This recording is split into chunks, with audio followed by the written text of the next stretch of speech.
In today's video, we will be learning what are functions in Python and arguments in a function and return statement in Python. Okay, coming to the functions, we know a function is a block of code to perform a specific task. Okay, if you want something to be done again and again, if you want something to be repeated again and again, then we will be writing that inside a function. Okay, so function what it will be doing means it will be breaking down larger programs into smaller and manageable chunks. Okay, so it will be easier to read, test, and debug the code. Okay, so functions, yeah, they will be taking the arguments and they will be performing operations on the arguments, and then they will be returning the output value. Okay, uh, in Python, to define a function we will be using def keyword. Okay, def keyword, and def keyword followed by function name, and then followed by input parameters. Okay, sometimes input parameters may be there, or sometimes input parameters they will not be there, and after that it will be a colon, there will be a colon. Okay, and then the function body, this is the function body, and it is indented.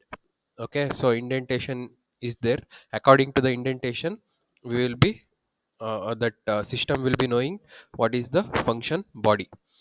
And then after that, so if you just write this, you won't get the output. After that, you have to call the function in program. You have to call the function. See here, add numbers 4 comma 5.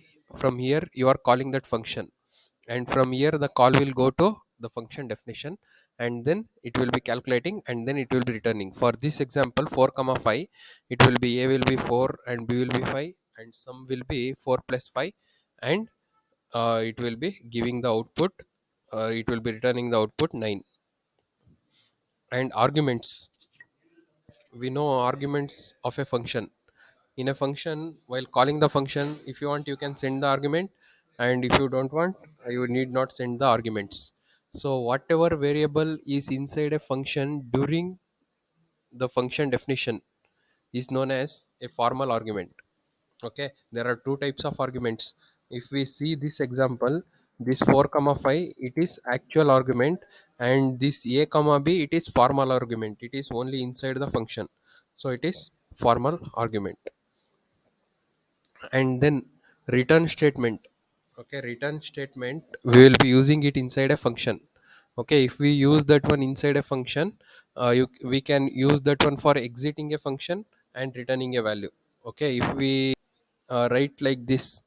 Okay, if we come to the example in this one, add sub, that is the function, x comma y, that is the formal argument, and from here we are calling the function add sub with parameters 4 comma 5, and it will come here, and c is equal to 4 plus 5 and d is equal to 4 minus 5, and c value will be 9 and d value will be minus 1. Okay, and result 1 and result 2, it will be that c value and d value. Okay, 9 and minus 1.